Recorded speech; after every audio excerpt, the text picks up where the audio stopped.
आज lesson number 14 तरंगे, English में कहते हैं वेव्स। तो इसकी हम एक्सरसाइज करने जा रहे हैं।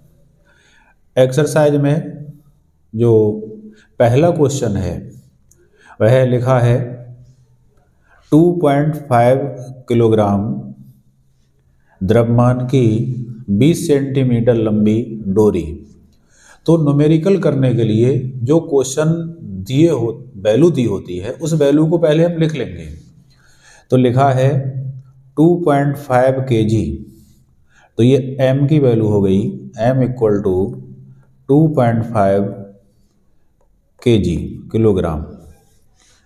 फिर दिया है 20 सेंटीमीटर लंबी डोरी, डोरी की लंबाई L इक्वल टू 20 सेंटीमीटर। इस पर 200 न्यूटन का बल लगा है, तो तनाव बल, तो तनाव बल को T लिख लो या F लिख लो, T इक्वल टू F, ये है 200 न्यूटन। यदि इस डोरी के एक सिरे को अनुप्रस्थ झटका दिया जाए तो उत्पन्न विक्षोभ कितने समय में दूसरे सिरे तक पहुंचेगा। कहा है कि दो बिंदुओं पर यहाँ पर एक कोई डोरी है, डोरी बंधी हुई है। इस डोरी के एक सिरे पे झटका देते हैं तो झटका देने पर इसमें इस तरह से तरंग बनती है। तो ये तरंग इस किनारे से इस किनारे तक कितने टाइम में पहुंचेगी, टाइम निकालना है T। तो हम जानते हैं समय बराबर दूरी बटे चाल फॉर्मूला होता है। तो दूरी तो हमारी लग जाएगी L, यहाँ से यहाँ तक ये जो लंबाई है ये 20 सेंटीमीटर है।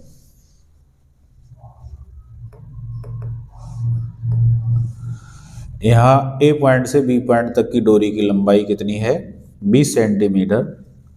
तो इस किनारे से इस किनारे तक पहुँचने में टाइम लगेगा, वो निकालना है हमको। तो देखिए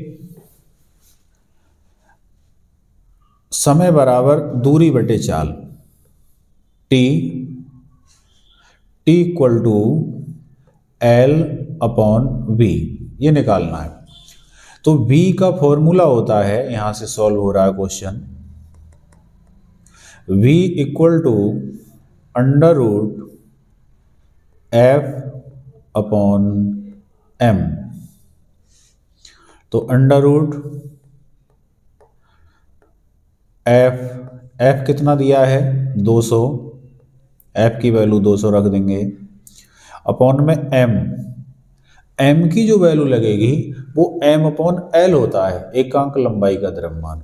मतलब M का जो मान आएगा वो 2.5 बटे 20 आएगा, और 20 काय में है सेंटीमीटर में, तो ये मीटर में हो जाएगा 20 बटे 100। मतलब इसकी वैल्यू लगेगी 1/5।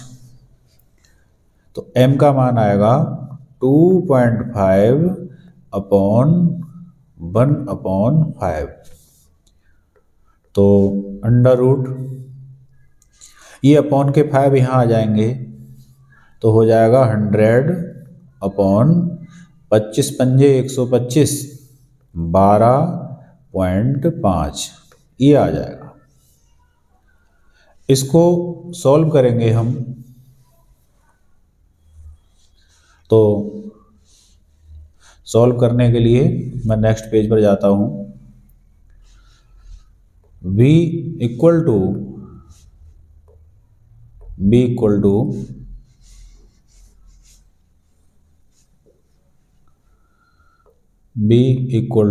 अंडर रूट 200 बटे 12.5। ये पॉइंट हटाएंगे तो यहाँ आएगा 0। इसको सॉल्व करना है। इक्वल टू 25 के टेबल से दोनों कट रहे हैं, यहाँ काटेंगे 25 पंजे 125, यहाँ 25 अट्ठे 200 और अंदर 0 रहेगा। 5 से काटेंगे तो 16, ये आया। तो 16 अंडर रूट 16 का वर्गमूल आएगा 4, तो चाल हो गई 4 मीटर प्रति सेकंड। इतनी चाल आ गई। पूछा था कि तरंग को एक बिंदु से दूसरे बिंदु तक जाने में कितना टाइम लगेगा। तो समय t बराबर दूरी बटे चाल, ये फॉर्मूला लगा दिया, 6-7 क्लास में होता है। और दूरी जो लंबाई थी वो 20 सेंटीमीटर थी। ये देखिए 20 सेंटीमीटर को मीटर में लिखेंगे तो 1/5 हो जाएगा, 20/100। तो L का मान लगेगा 1/5। तो L की वैल्यू लगेगी 1/5 मल्टीप्लाई और V का मान लगेगा 4। तो आंसर हो गया 1/20 सेकंड। ये आंसर हो जाएगा। 20 से चाहे तो 1 को भाग कर सकते हैं, 0.05 सेकंड। तो इस प्रकार ये आंसर आ जाएगा। नेक्स्ट क्वेश्चन देखते हैं हम। Question number 2। इसमें लिखा है कि 300 मीटर ऊंची मीनार, कोई मीनार है और मीनार की जो हाइट है वो है 300 मीटर। तो मैं यहाँ बना रहा हूँ, ये हाइट h = 300 मीटर। इसके शीर्ष से एक पत्थर गिराया गया जो तालाब है नीचे। नीचे क्या है, यहाँ पर तालाब है, उसमें पत्थर नीचे गिरता है। और ये मैंने इस तरीके से क्या दिखा दिया, पत्थर, और ये पत्थर नीचे को गिर रहा है। तो पत्थर यहाँ गिरेगा तो गिरने की आवाज़ आती है, ये पानी उछलेगा यहाँ ऐसे, पत्थर के गिरने की आवाज़ आती है। तो ऊपर जो व्यक्ति बैठा है, यहाँ पर इंसान बैठा है, इस व्यक्ति के कान में आवाज़ पहुँचती है। तो पूछा है कि वो आवाज़ कितनी देर बाद सुनाई देगी, ये पूछा गया है। तो इस सवाल में हम क्या करेंगे, सबसे पहले पत्थर के यहाँ से नीचे गिरने तक का टाइम निकालेंगे और फिर नीचे से जो आवाज़ जाएगी उस आवाज़ के ऊपर तक पहुँचने का टाइम निकालेंगे। सबसे पहले हम टाइम निकालेंगे इसके नीचे गिरने का। तो वो टाइम मैंने लिखा t1। तो देखिए कैसे निकालते हैं टाइम। ये पत्थर ऊपर से छोड़ा गया है तो यहाँ प्रारंभिक वेग 0 लिखा जाएगा। सेकंड समीकरण से निकालेंगे h =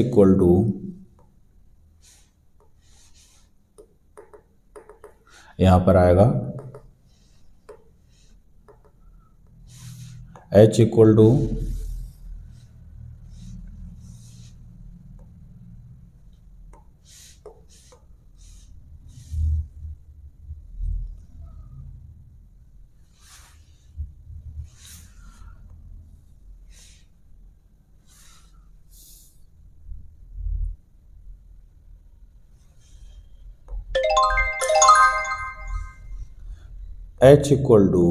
ut + 1/2 GT²।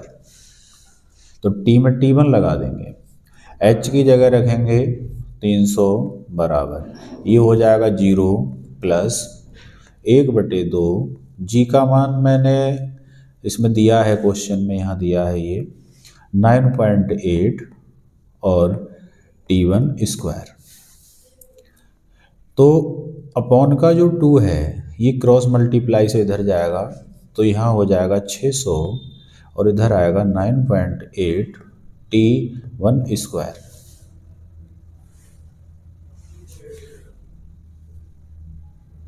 ये है t1²। तो t1² निकालेंगे तो ये 9.8 भी बटे में चला जाएगा।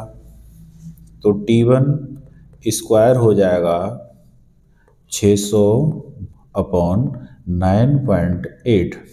पॉइंट हटाएंगे तो यहाँ आएगा 0 और 98 से 6000 को हम डिवाइड करें, फिर उसका स्क्वायर रूट निकालें तो 6000/9 98। यहाँ आ जाएगा T1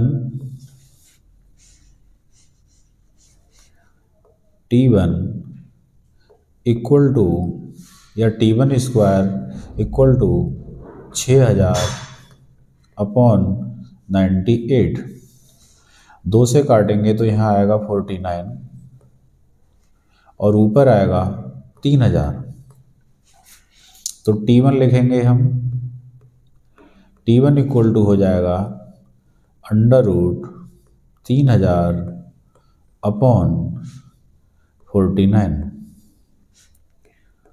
49 का स्क्वायर रूट आएगा 7 और ऊपर 3000 जो है उन्हें लिख सकते हैं हम 30 इंटू 100।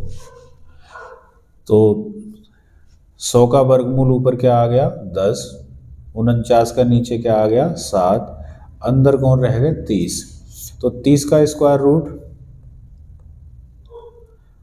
5 पंजे 25 बचे 5, ये 5 और जोड़ेंगे फिर हो गए 10, पॉइंट लगाएंगे 2 जीरो, 4 बार जाएंगे 4 यहाँ, 4 चौक 16, 4 एकम 4, तो 5.4 आया।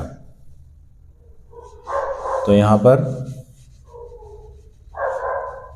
30 का स्क्वायर रूट आया 5.4, 5.4 की 10 से गुणा हो गई तो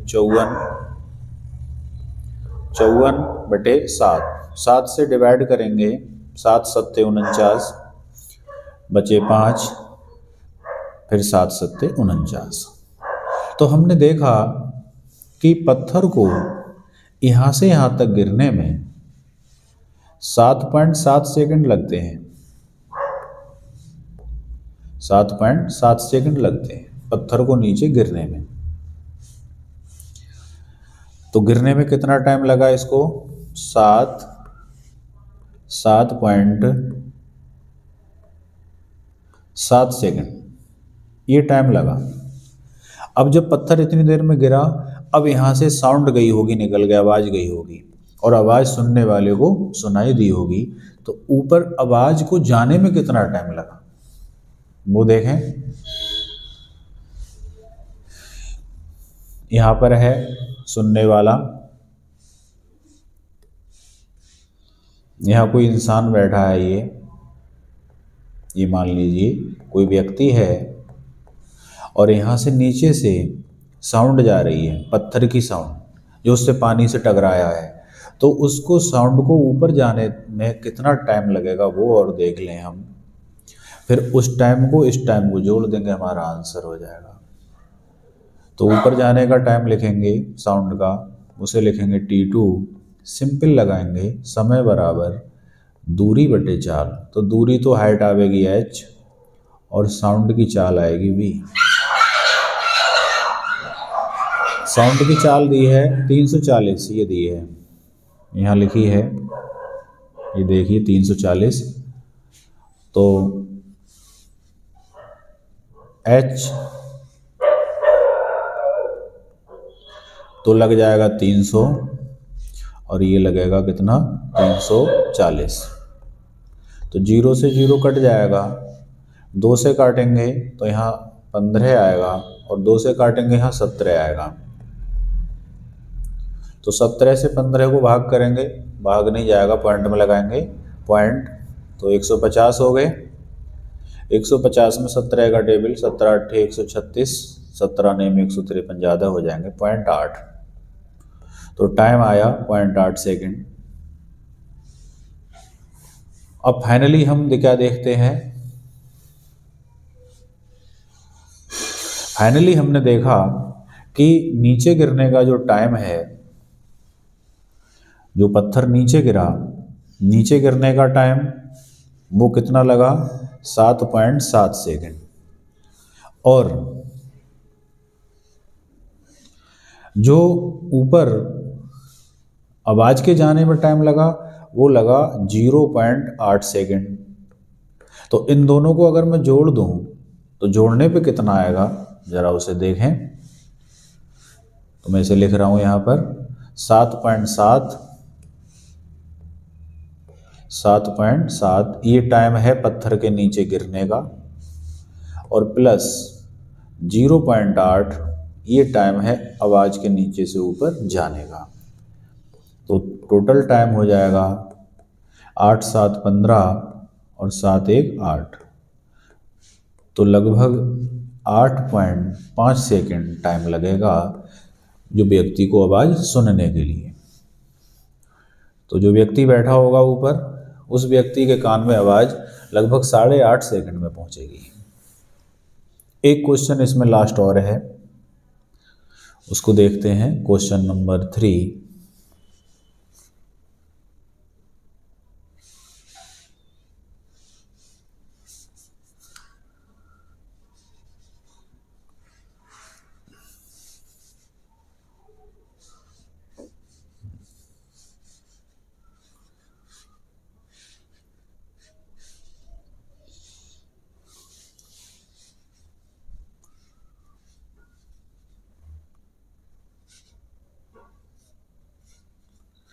तो क्वेश्चन नंबर 3 भी देख लें।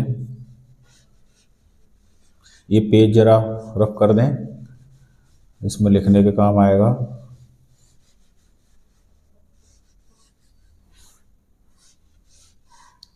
करते हैं शुरू। तो क्वेश्चन 12 जो 3 नंबर क्वेश्चन है 14.3, उसमें लिखा है 12 मीटर लंबे स्टील के तार। ये तीसरा क्वेश्चन और पहला क्वेश्चन सेम है, तो पहला अगर समझ में कम आया हो तो जरा इसे ध्यान दे लेना। लिखा है 12 मीटर लंबे स्टील के तार। एक तार है और स्टील का तार है, तो मैंने यहाँ बना दिया तार, और तार की लंबाई कितनी है 12 मीटर L। ठीक, उसका द्रव्यमान है 2.1 किलोग्राम, तो यहीं लिख देंगे M = 2.1 किलोग्राम। ठीक, तार में तनाव कितना होना चाहिए, मतलब तार बंधा हुआ है 2 जगह, ये बंधा हुआ है ऐसे, तो तार खिंचा हुआ है। खिंचे हुए तार को अगर हम बीच में से थोड़ा खींचकर छोड़ें तो वाइब्रेशन करने लगेगा, उससे संबंधित सवाल है। तो तार में तनाव कितना होना चाहिए ये बोल रहे हैं। यहाँ लिखा है तार में तनाव कितना होना चाहिए, तो तनाव बल को हम यहाँ F से लिख रहे हैं। F = ये निकालना है। ठीक है,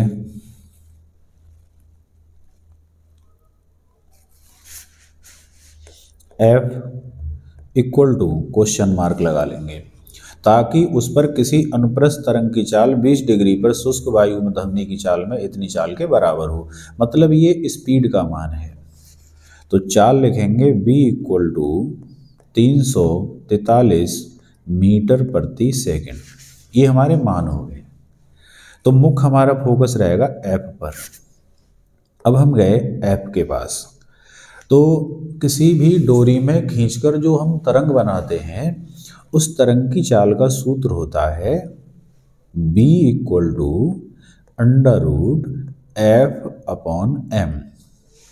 इस सूत्र में हमें निकालना क्या है F, तो F है अंडर रूट के अंदर, तो पहले ही हम इसे स्क्वायर करके F अलग कर लें, तो इसका वर्ग करेंगे हम। तो हम लिख रहे हैं वर्ग करने पर, जब हम वर्ग करेंगे तो हो जाएगा V² = F/m। क्रॉस मल्टीप्लाई कर दी तो F की वैल्यू हो गई B² × m, ये हो जाएगी। अब हमें क्या मान रखने हैं, B की जगह क्या लगा देंगे 343, और m, यहाँ m एक छुपा रुस्तम है। फॉर्मूले में तो दिख रहा है m, लेकिन हकीकत में ये वैल्यू लगानी होती है हमें m/L की। तो m कितना है हमारा 2.1 और L कितना है हमारा 12। तो m को यहाँ भाग करना होता है किससे, 12 से, तो वो वैल्यू लगाई जाती है। इस फॉर्मूले में m होता है एकांक लंबाई का द्रव्यमान। तो m की वैल्यू जो आएगी वो ये आएगी 2.1/12। ऐसी पहले भी लगाई गई थी। तो इसमें हम नेक्स्ट पेज पर जा रहे हैं। v का मान आएगा 343 और m का मान आएगा 2.1/12। तो हो जाएगा F इक्वल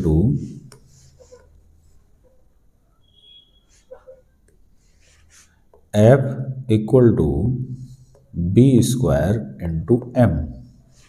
तो बी स्क्वायर 343 ये साउंड की स्पीड है, टेम्परेचर बदलने पे चेंज होती रहती है, और m का मान आएगा 2.1/12। मान चेक कर सकते हैं एक बार। m की वैल्यू को 12 से भाग देकर वो लगाया जाएगा।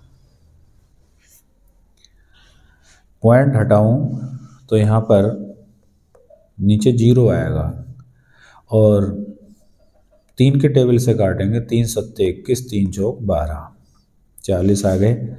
इक्वल टू इसका स्क्वायर करेंगे, स्क्वायर 343 इंटू 343, इनकी मल्टीप्लाई 9, 3 चौक 12, 3 तियाँ 9 और 1 10, 4 तियाँ 12, 4 चौक 16, 1 17, 4 तियाँ 12 और 1 13।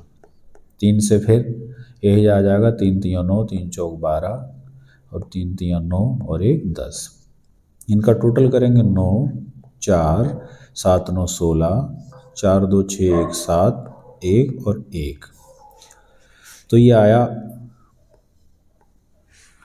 1,17,649 और इंटू 7/40। तो 40 से इसको भाग कर दिया जाए, फिर 7 से मल्टीप्लाई कर दिया जाए, तो हमारा जो आंसर है वो निकल कर आ जाएगा। तो इस प्रकार ये वैल्यू f की निकल आएगी। 40 से क्या करेंगे, इसको भाग, वीडियो बड़ी हो रही है न भाग में ही कर देता, और 7 से बाद में क्या कर लेंगे, मल्टीप्लाई, और इस प्रकार से ये मान न्यूटन में आ जाएगा। तो आज का काम हमारा